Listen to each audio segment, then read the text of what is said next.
오늘 우리에게 주신 하나님의 생명의 말씀은 신약성경 153페이지 요한복음 6장 26절에서 29절까지 말씀입니다. 제가 하나님 말씀을 선포하겠습니다. 하나님 말씀을 경청하시기 바랍니다. 예수께서 대답하여 가라사대 내가 진실로 진실로 너희에게 이르노니 너희가 나를 찾는 것은 표적을 본 까닭이 아니요 떡을 먹고 배부른 까닭이로다.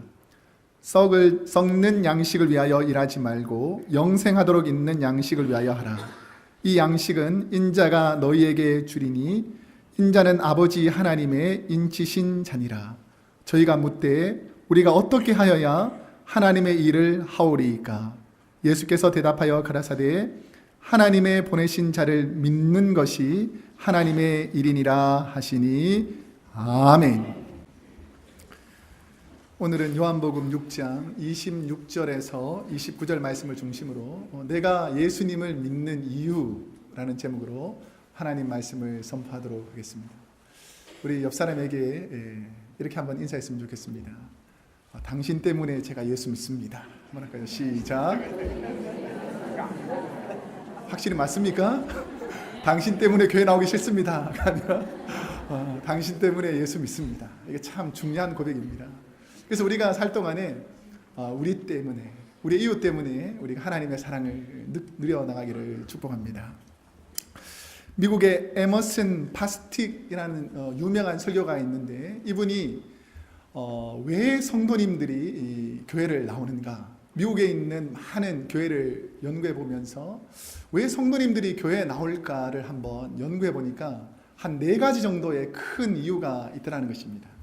그 첫 번째 이유는 어릴 적부터 우리 좋은 부모님을 만나서 모태신앙으로서 늘 부모님을 따라서 교회에 갔기 때문에 내가 신앙생활을 합니다 라고 말하더라는 것이죠. 여러분들이 좋은 부모님이 되기를 축복합니다. 여러분의 자녀를 주의 재산으로 인도하는 귀한 어머니가 되어야 된다는 것이죠. 그리고 두 번째는 좀 부끄러운 얘기지만 목사님이 설교가 너무 좋아서 교회에 나온다는 거예요. 우리 교회 아멘 이렇게 나와야 되는데 우리 교회는 그렇지는 않죠. 하여튼 어떤 교회는 목사님이 너무너무 좋아서 설교를 듣는 그 순간 은혜가 넘치고 이 목사님 너무 좋아서 내가 이 교회를 선택했다라고 하면서 신앙생활하는 분들이 있더라는 것입니다. 그리고 어떤 분들은 교회에 가면 좋은 사람, 믿음 좋은 사람, 정직한 분, 사랑이 많은 분들을 만날 수 있는 공간이 교회이기 때문에 교회에 나온다는 거죠. 옆 사람 한번 볼까요? 좀 그렇게 보입니까? 우리가 옆에 있는 분들 좋은 사람을 만날 수 있다. 오늘도 좋은 친구들을 만날 수 있다라는 것 때문에 신앙생활을 하는 분들이 있다는 것입니다. 그리고 마지막 4번째로 보면 내 교회에 나오면 하나님 말씀을 통해서 내 마음에 위로를 얻고 내가 세상에서 참 답답하고 힘들었는데 하나님께서 나에게 은혜를 주시기 때문에 내가 교회에 신앙생활을 한다라고 말씀하더라는 것입니다. 우리는 서로 조금씩 다른 이유와 마음을 가지고 신앙생활을 하게 되어 있습니다. 어떤 분들은 교회에 나와서 육신의 질병을 치료받는 경험을 하신 분들이 있습니다. 그렇기 때문에 주님이 살아계셔서 내 연약한 질병을 치료해 주셨구나 라는 그 감사한 마음 때문에 교회에 나오시는 분들이 있고, 어떤 분들은 교회에 나와서 내가 하나님께 열심히 기도하였더니 하나님께서 우리 자녀들을 잘 돌보아 주셔서 우리 자녀들이 세상 가운데서 형통하게 은혜롭게 살아가기 때문에 교회를 나오시는 분들도 있습니다. 또 어떤 분들은 내가 믿음 생활 열심히 하였더니 하나님께서 내 삶에서 은혜와 복을 주셨기 때문에 믿음으로 교회에 나오시는 분들도 있더라는 것입니다. 그런데 어떤 분들은 교회를 다니기는 하지만 주님의 은혜가 없고 그렇게 불편한 사람들이 많은 거예요. 그래서 교회에서 하나님의 은혜와 사랑을 느끼기보다는 저 사람만 없으면 내가 신앙생활 잘 해볼 텐데, 저 사람이 없어져야 내가 교회를 더 잘 나올 텐데, 늘 불평하고 힘들고 어렵게 신앙생활 하시는 분들도 간혹 우리 교회는 거의 없지만 간혹 있더라는 것입니다. 제가 피자를 먹으러 가자 그러면 별로 안 좋아했었어요. 이전에는 피자보다는 된장찌개, 김치찌개 이런 것을 좋아하는데, 우리 두 아들은 이 피자를 좋아하다 보니까 아빠 피자 먹으러 가요 하면 제가 크게 좋아하진 않았지만 우리 두 아들 먹는 거 그냥 이쁘니까 그래 맛으로 먹냐 뭐 보면서 먹지 이런 마음으로 피자집에 갔었어요. 그래서 누군가가 피자가 어떠냐 그러면 그저 그렇습니다 이 정도로 얘기를 했었어요. 그런데 최근에 제가 한 분의 소개로 맛있는 피자집을 다녀온 거예요. 이야, 피자가 이런 맛이었구나. 이전에는 몰랐는데 정말 맛있는 피자집에 다녀온 거예요. 제 1부 때 누가 그러시더라고요. 그 피자집이 어디 집이냐 제가 안 가려고 너무 맛있게 먹어가지고 우리 자녀들하고 막 먹는데 너무너무 막 정신없이 맛있게 먹었던 것 같아요. 그 다음부터 누군가가 나에게 와서 목사님 피자를 좋아하십니까? 라고 물어보면 제가 뭐라 그럴 것 같아요? 너무 좋아한다는 피자 너무 맛있다 이렇게 말하게 된다는 것입니다. 왜 그런가? 우리가 경험해 보았기 때문이죠. 근데 우리는 좋은 경험을 가지고 있으면 좋게 평가합니다. 근데 자신이 좋지 않은 경험을 가지고 있으면 비판적으로 좋지 않게 평가한다는 것이죠. 교회도 마찬가지라는 것입니다. 교회가 어떤 곳이냐라고 물어볼 때에 교회에서 은혜를 경험하고 감사를 경험하고 사랑을 경험한 사람들은 교회가 어떤 곳입니까? 라고 물어보면 너무 좋다는 거예요. 그냥 늘 교회 와서 싸우고 다투고 하는 분들은 교회가 어떤 곳이냐라고 말하면 교회는 안 좋은 곳이다 라고 평가하게 되죠. 그 이유가 뭐냐면 우리는 우리의 경험 안에서 말하는 경우가 많이 있습니다. 우리 좁은 경험과 시각을 가지고 판단해서는 안 된다라고 성경은 말씀하고 있습니다.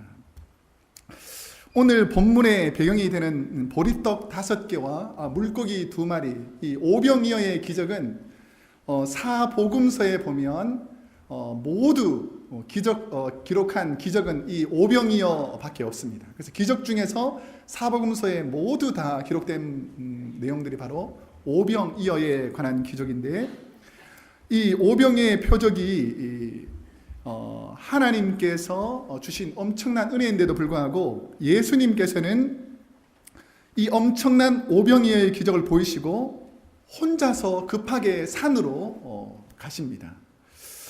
왜 예수님께서 오병이어와 같은 대단한 기적을 베푸셨음에도 불구하고 마치 도망치듯이 급하게 산으로 가신 이유가 무엇일까를 생각해 보니까 성경을 잠깐 꺼내어서요, 우리가 읽었던 본문 앞부분으로 가서 6장 15절에 보면 예수님께서 급하게 산으로 가신 이유를 설명하고 있습니다.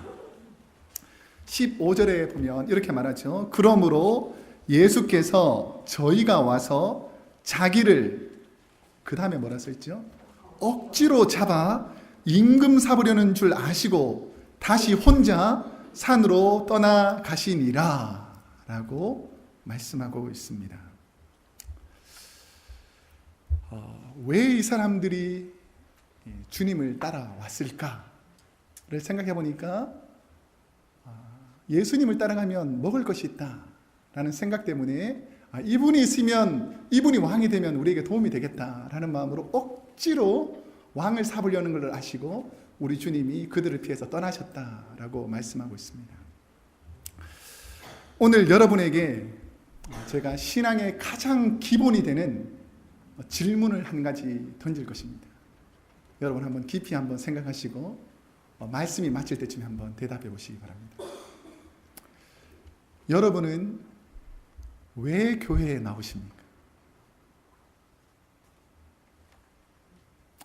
하나님께 예배하는 이유, 교회에 나와서 주님을 찾는 이유가 무엇입니까? 혹시 교회에 나오는 이유가 하나님 외에 혹시 다른 목적이 있지는 않습니까? 그 두 청년이, 예수님을 믿지 않는 두 청년이 친하게 지내고 있었습니다. 근데 한 청년이 갑자기 교회를 열심히 다니는 거예요. 그러니까 늘 자기랑 같이 친하게 지내던 한 청년이 자기랑 놀아주지 않고 교회 가서 열심히 신앙생활 하니까 좀 궁금했습니다. 도대체 무슨 일이 있어가지고 그렇게 열심히 교회 다니냐? 그런데 주일만 예배드리러 가는 것이 아니라 금요 기도회도 가고 틈만 나면 계속해서 교회 가는 거예요. 그러면서 교회가 너무너무 좋다는 거예요. 그러니까 친구가 물어봤습니다. 도대체 왜 그렇게 교회가 좋으냐라고 물어보니까 며칠 전에 소개팅을 했는데 여자친구가 교회 나가는 친구라는 거예요. 그래서 교회를 워낙 열심히 다니니까 내가 여자친구 보려면 교회 가야 된다. 이것 때문에 교회를 가기 시작했다는 것입니다. 그런데 더 놀라운 사실은 믿지 않는 친구에게, 교회 나오지 않는 친구에게 이렇게 말했다는 거죠. 너도 교회 나오면 너무너무 좋을 것 같다. 왜 그렇게 좋겠냐라고 물어보니까 너가 좋아할 만한 여자들이 교회에 너무 많다는 거예요. 그러니까 교회를 나오는 목적이 예수님을 만나고 하나님을 만나기 위한 것이 아니라 자신이 원하는 것을 이루려고 교회를 나오는 분들도 있더라는 것입니다. 오늘 본문 26절에 보면 예수님은 예수님을 따라온 사람들에게 보다 정확하게 이렇게 말씀하고 있습니다. 예수께서 대답하여 가라사대 내가 진실로 진실로 내가 너의 마음을 보고 정말 말하는데 너희가 나를 찾는 것은 표적을 본 까닭이 아니요 떡을 먹고 배부른 까닭이로다 라고 주님이 말씀하고 있습니다. 더 쉽게 말하면 표적을 보고 예수님이 하나님의 아들이시며 구원자이심을 믿기 위해서 예수님을 따르느냐, 아니면 떡과 먹을 것을 주니까 예수님을 따르느냐에 관한 질문입니다. 표적은 예수님의 신성, 즉 하나님이 예수 그리스도를 통해서 우리를 구원하신다, 예수님이 우리를 구원하시는 구원자다라는 것을 이 표적을 통해서 예수님이 구원자구나 라고 알 수 있는 도구가 바로 표적이라면, 떡이라는 것은 인간의 필요한 부분을 채워주는 도구가 바로 떡이라는 것입니다. 우리 주위에는 교회에 나오는 분들이 이야기를 들어보면 자녀가 낳기 위해서, 기도하기 위해서 교회에 나온다라고 말하는 분도 있고, 사업이 어려우니까 내가 이 어려운 사업을 해결하기 위해서 하나님께 기도하기 위해서 교회에 나온다. 어떤 분들은 자녀가 대학에 진학해야 되기 때문에 좋은 직장에 입사를 해야 되기 때문에 내 자녀가 잘 되기 위해서 교회에 나온다라고 말하는 분들도 있습니다. 물론 그런 복이 임하는 것이 사실입니다. 하지만 그것만을 위해서는 나와서는 안 된다는 것이죠. 내가 무슨 목적을 이루기 위해서, 내게 떡을 주시는 예수님이기 때문에 교회 생활을 해서는 안 된다는 것입니다. 우리는 우리의 삶에서 예수님께서 왜 기적을 베풀어 주시는지를 잘 아셔야 합니다. 왜 예수님께서 저와 여러분의 삶에 성경의 여러 군데서 기적을 베풀어 주시겠습니까? 그 표적은 여러분의 삶의 현장에서 보고 경험한 사건들을 통하여서 하나님이 살아 계시는구나, 예수님이 나를 구원하실 구원자이구나 라는 것을 깨닫게 해주기 위해서 우리에게 표적을 베풀어 주신다는 것을 알라라고 성경은 말씀하고 있습니다. 예수님께서 제자를 부르는 과정에서 보면 주님의 표적이 등장합니다. 우리 누가복음 5장에 보면 베드로가 밤새 고기를 잡으러 나아갑니다. 그런데 그물질을 아무리 많이 해도 고기를 한 마리도 잡지 못하게 되죠. 그럴 때 베드로에게 예수님께서 오셔가지고 깊은 곳에 가서 그물을 내리라 라고 말합니다. 그러니까 베드로가 그 말씀 그대로 순종하고 깊은 곳에 그물을 던집니다. 그런데 놀라운 사실이 벌어지죠. 어떤 일이 벌어집니까? 2배의 자신이 한 번도 경험하지 못했던 물고기가 가득 차는 것을 경험하게 되죠. 그랬을 때 이 기적을 경험하고 난 사람들에게 2가지 반응이 있어요. 그 첫 번째 반응은 정말 대단한 사람이구나, 나에게 먹을 것과 좋은 것을 주시는 아주 위대한 사람이구나, 이 정도로 기적을 평가하는 사람이 있고, 오늘 본문의 베드로처럼 이분은 하나님의 아들이구나, 나같이 연약한 자를 구원하기 위해서 이 땅에 오신 분이구나 라는 것을 깨닫고 베드로가 무엇이라고 고백하냐면 주여 나를 떠나소서 나는 죄인입니다 라고 고백하면서 구원자이신 것을 깨닫게 되더라는 것입니다. 이처럼 표적은 예수님이 하나님의 아들이십니다 라는 것을 고백하게 하는 놀라운 도구가 바로 성경에 나오는 기적, 표적입니다. 그런데 예수님을 믿는 이유가 떡과 같은 이 땅에 없어질 무언가 예수님께 바라는 것이 있어서 예수님을 따르는 사람은 그것을 얻지 못하면 어느 정도는 따라오지만 결국은 그것 때문에 따라온 사람은 중도에 하차하고 말더라는 것이죠. 성경에 보면 부자 청년이 있습니다. 이 청년이 예수님을 따라가면 자기가 명예도 얻고 뭔가를 얻기 위해서 예수님을 따라오지만 예수님을 따라오려고 할 때 네 모든 것을 다 내려놓으라 그러니까 나랑 마음이 달라서 예수님을 따르지 않습니다. 우리가 잘 아시겠지만 가룟 유다는 예수님을 무려 3년 동안이나 따라다닙니다. 그 따라다녔는데 자기가 원하는 것을 주님이 주시지 않으니까 심지어는 예수님을 배반하는 그런 위치에까지 떨어지고 말더라는 것이죠. 그렇기 때문에 우리가 예수님을 왜 믿는지, 우리가 교회에 왜 나오는지 정확하게 그 정립이 되어 있지 않으면 세상의 헛된 떡을 쫓아 살아가는 사람일 수 있게 된다는 것입니다. 우리는 예수님께서 우리에게 주신 복, 세상의 떡 때문에 예수님을 믿는 사람이 아니라 표적을 통해서 예수님이 하나님의 아들이심을 확실히 경험함으로 인해서 주님을 믿는 저와 여러분이 되어야 한다는 것이죠. 오늘 본문 27절에 보면 이렇게 말합니다. 썩는 양식을 위하여 일하지 말고 영생하도록 있는 양식을 위하여 하라 라는 것입니다. 여기서 썩는 양식은 이 땅에 없어질 제한적인 삶의 복들을 의미합니다. 먹을 것만 해도 예수님께서 우리에게 오병이의 기적을 통해서 떡을 주셨잖아요. 근데 떡을 주셨을 때 한 번 먹을 때는 배가 부르죠. 그런데 그 다음에 이 썩어질 양식은 기적을 통해서 한 번 먹지만 계속해서 채워지지 않기 때문에 떡 때문에 모인 사람들은 떡을 주지 않으니까 다 사라져 버리더라는 것입니다. 얼마 전에 WHO 세계보건기구에서 전 세계 사망이 되는 그 원인, 질병이 되는 원인을 살펴보니까 고혈압으로 13%에 되는 사람들이 다 죽고 흡연이 2위고 고혈당이 3위고 비만이 4위를 차지하면서 결국 많은 사람들은 질병으로 인해서 죽고 말더라는 것입니다. 그러니까 예수님 당시에 질병을 고침받기 위해서 많이 왔습니다.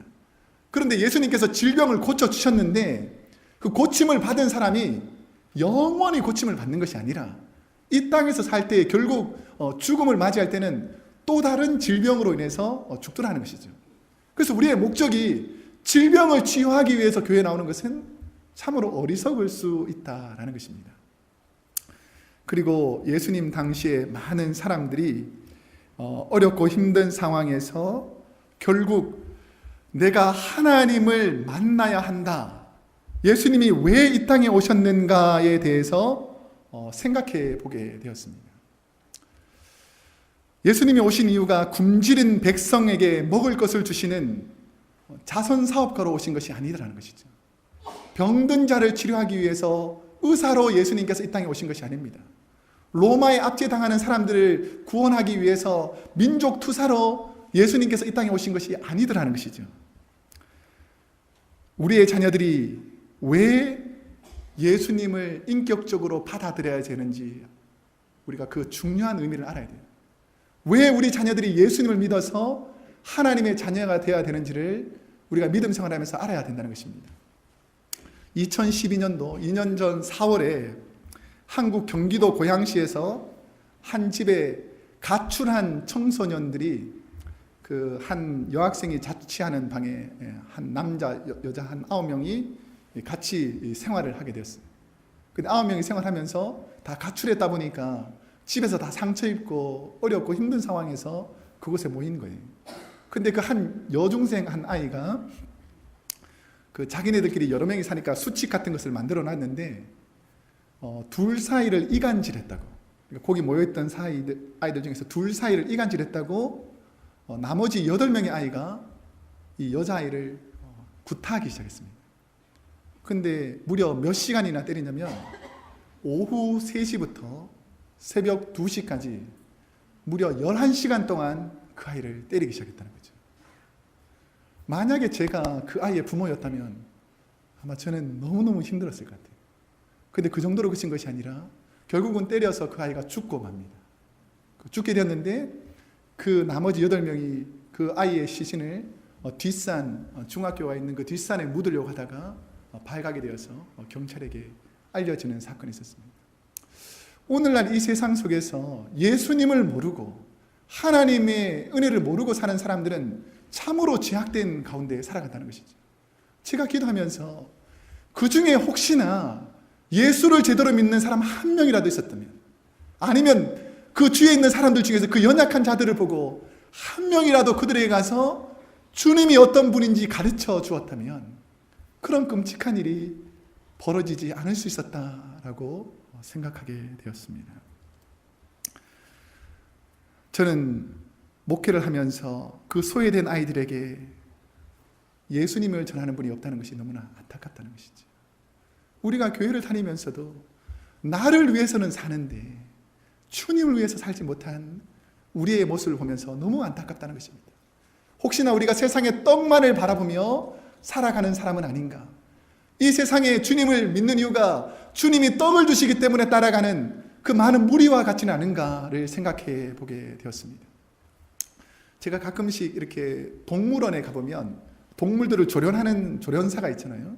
그 조련사가 보면 앉아 하면 앉고 일어서 하면 일어서고 동물들이 막 조련사의 말을 잘 듣더라고요. 그래서 참 기특하네. 어떻게 저렇게 동물들이 조련사의 말을 잘 들을까? 자세히 보니까 그냥 말을 잘 듣는 게 아니더라고요. 어떻게 하죠? 뭐 한 번 하면 먹을 것도 이만큼씩 주는 게 아니고 이만큼씩 그냥 조금 주면 이렇게 먹고. 근데 보면 걔가 조련사 손도 보지만 먹을 거 언제 주나 계속 이렇게. 그러니까 이 동물이 거기서 훈련받아서 움직이는 것은 자기가 뭐 지혜가 높고 막 능통해서 그런 것이 아니라 뭐 하나 잘하면 먹을 거 하나 주고 뭐 하나 잘하면 먹을 거 주고 이렇게 먹을 것을 주니까 이리 움직이고 저리 움직이더라고요. 참 배불리 먹어봤으면 그런 일이 없을 텐데 요만큼씩 주니까 자꾸 그렇게 다루는 거죠. 저는 우리가 마치 세상을 살 때에 우리 악한 마귀가 주는 유혹, 떡 때문에 이리 움직이고 저리 움직이는 사람들이 않기를 간절히 소원합니다. 우리가 하나님의 인도함을 받아야지 세상의 떡 때문에 신앙생활을 한다면 그것보다 더 불쌍하고 비참한 일은 없더라는 것입니다. 제가 여러분에게 여쭤보겠습니다. 특별히 여성 여러분, 남편이 직장에서 돈을 벌어오기 때문에 남편을 존중하고 사랑하십니까? 돈도 못 버는 남편은 남편도 아닙니까? 잘 생각해 보셔야 돼요. 근데 우리가 남편을 존경하고 사랑하는 이유가 돈을 벌어오는 이유라면 돈을 못 벌어오면 그건 남편도 아닌 거죠. 밥만 축내는 사람이 될 수 있습니다. 그런데 우리가 남편 그 자체로 소중하게 생각하면 남편이 돈을 벌어오든 벌어오지 못하든 내 사랑하는 남편으로 귀하게 생각하면 거기에 사랑이 임하는 것입니다. 이제 남편분에게 한번 여쭤보겠습니다. 여러분의 아내가 살림도 잘하고 자녀도 잘 돌보고 늘 오면 애교가 많아서 사랑하십니까? 예라고 해야 되는데 그런 분도 좀 있어야죠. 근데 그것만 때문에 사랑하는 것이 아니라 이 여인이 바로 내 아내이기 때문에, 내가 사랑하는 여인이기 때문에 그 아내 자체로 사랑해야 한다는 것입니다. 여러분의 자녀가 공부도 잘하고 말씀도 너무 잘 듣기 때문에 여러분의 자녀이고, 혹시나 말썽 피우고 나쁜 짓 하고 부모님의 마음을 상하게 하면 그 자녀가 여러분의 자녀가 아닌 것이 아닌 것처럼 우리는 예수님을 믿는 이유가 분명해야 합니다.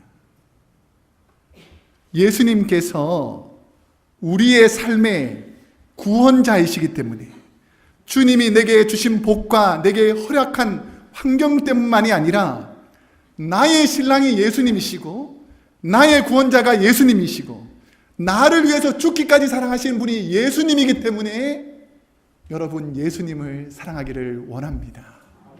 그렇기 때문에 예수님 그 자체로 사랑스럽기 때문에 주님을 존경하고 따르고 믿음 생활을 하는 것이죠. 그러한 삶을 살기 위해서 우리는 매 순간 나는 떡 때문에 신앙생활하는 종교인인가 아니면 예수님의 표적을 경험하고 하나님의 아들이시기 때문에 내가 주님을 따르는가를 늘 점검해 보아야 합니다. 오늘 본문 29절 말씀에 보면 이렇게 말씀합니다. 예수께서 대답하여 가라사대 하나님의 보내신 자를 믿는 것이 하나님의 일이니라 하시니라고 말씀하고 있습니다. 예수님을 보고 하나님의 아들이심을 표적을 경험을 통해서 하나님을 알아가는 사람들이 신앙생활을 바로 할 수 있다는 것입니다. 예수님을 믿는 사람은 하나님이 세운 사람, 이분이 바로 하나님이 세우신 사람이구나, 이분이 바로 나를 구원한 예수님이 나의 구원자구나, 이런 것을 알고 믿음 생활을 해 나가야 된다는 것입니다. 한국 교회사에 보면 젊은 목회자의 권위를 인정하고 겸손히 순종한 참 훌륭한 한 장로님에 관한 스토리가 나옵니다. 이 한국 교회사에 보면 평안남도 강서에서 태어나서 6.25 전쟁 때에 평양에 살면서 애국자요, 정치인이요, 학자요, 교사로 숭실학교에서 강의했던 조만식이라는 분이 있습니다. 그 조만식 장로님이 23살에 예수님을 믿고 평양 산정현 교회에서 신앙생활을 하게 됩니다. 그런데 이 조만식 장로님이 이 오산학교 교사 시절에 얼마나 많은 후배들을 양성했기 때문에 아주 훌륭하고 덕망이 있고 그 당시에 훌륭한 정치인으로 교회에서 장로님으로 존경받는 사람이었어요. 근데 그 조만식 장로님의 제자 중에서 가장 유명한 제자 중에 한 분이 우리 한국교회 순교자로 유명한 주기철 목사님입니다. 그래서 이 주기철 목사님이 산정현 교회에 젊은 나이에 담임 목회자로 부임하게 됐어요. 그때는 조만식 장로님이 정치도 하고 외교적으로 많은 일들을 하시는 분이었어요. 그런데 하필이면 주일날 회의가 많고 일이 많다 보니까 한 번은 예배 시간에 조만식 장로님이 늦게 예배당에 들어온 거예요. 그러니까 새파랗게 젊은 주기철 목사님이 예배 시간에 딱 한 말씀 하시는 거예요. 조만식 장로님, 뒤에 서서 예배 드리세요. 그러니까 예배하니 갑자기 분위기가 싸해지는 거예요. 아니 무슨 젊은 목회자가 이 연세 드신 장로님을 어떻게 뒤에 세워놓고 예배를 드릴 수 있게 하냐, 이렇게 약간 수근수근 하는 사람도 있고, 한 부분은 어떻게 장로님이 하나님께 예배 드리는 이 거룩한 예배 시간에 제대로 예배 드리지 못하고 본을 모이지 못하고 이렇게 늦게 예배 드리러 올 수 있느냐라고 생각하는 분들이 아마 간혹 있었을 겁니다. 그런데 이제 예배를 다 드리는 동안에 조만식 장로님이 뒤에서 딱 서서 예배를 드리고 나서 목사님이 이제 축복 기도를 딱 마치게 됐어요. 그러니까 이제 주기철 목사님이 이제 앉으셔도 됩니다 라고 한마디를 하신 거예요. 그러니까 조만식 장로님이 이제 예배를 마치고 사람들이 나갈 때 앞으로 쫙 오시더니 눈물을 펑펑 흘리면서 하나님께 회개 기도를 하기 시작하는 겁니다. 예배 시간 늦은 것 하나님 용서하여 주옵소서. 교인들의 본을 보이지 못한 것 용서하여 주옵소서. 내가 하나님 앞에 경건하지 못하게 예배를 드린 것 회개하오니 용서하여 주옵소서라고 눈물을 흘리고 기도하기 시작했습니다. 그러니까 예배를 이제 다 마치셨으니까 이제 주기철 목사님도 내려오셔서 그 조만식 장로님에게 겸손하게 함께 눈물을 흘리며 그를 위해서 기도해 주더라는 것이죠. 예배 시간에는 예배를 집례하는 목회자이기 때문에 하나님의 은혜 때문에 그런 말을 했지만, 예배가 마치고 나서는 사랑스러운 사제 관계로 다시 내려와서 겸손하게 예를 구하더라는 것입니다.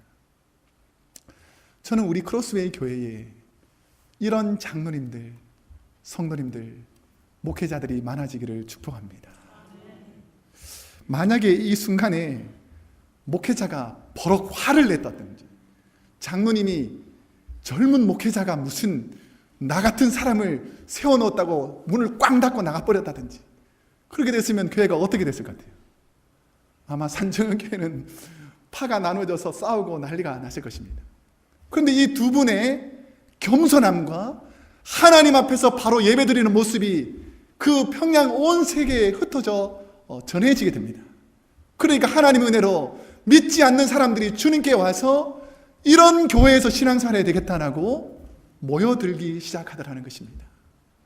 여러분, 우리 크로스웨이 교회가 그런 교회가 되기를 원합니다.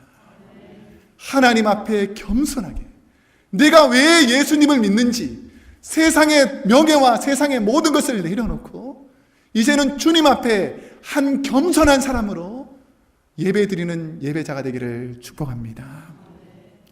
오늘날 이 세대는 수천 명, 수만 명이 모이는 대형 교회들이 많지만 예수님처럼 살아가는 초대교회의 믿음의 선배들처럼 예수님을 닮아가려는 분들이 그다지 많지 않는 시대에 우리는 살고 있습니다. 저는 우리 크로스웨이 교회의 모든 성도님들이 떡 때문에 신앙생활하는 교회가 아니라 주님의 십자가의 사랑 때문에 예수님을 믿고 주의 제단에 나오는 분들이 많아지기를 축복합니다. 이제 말씀을 맺겠습니다. 저는 어릴 때부터 모태신앙으로 자랐기 때문에 거의 대부분의 시간을 교회에서 많이 보냈습니다. 특별히 대학 시절에 여름방학이 되면 저희 아버지가 그 아동부 부장님이셨는데, 제가 방학할 때만 기다렸는지 교사들이 부족하니까 여름성경학교만 아이들이 많이 오잖아요. 그래서 어디 가지도 못하고 어린이 여름성경학교 교사로 한 주간 막 열심히 띱니다. 이제 겨우 그거 마치게 되면 중고등부 수련회 갔어요. 그 중고등부 수련회 또 교사 가서 또 일주일 내내 또 준비하고 바쁩니다. 그 끝마치고 나면 또 청년부 수련회 갔어요. 청년부 수련회 가서 막 열심히 봉사하고, 그 끝마치면 제가 선교단체에 있을 때 선교단체 가서 수련회 가고, 그래서 이 방학 동안을 살펴보면 거의 수련, 수양하느라고 거의 대부분의 시간을 보냈던 것 같아요.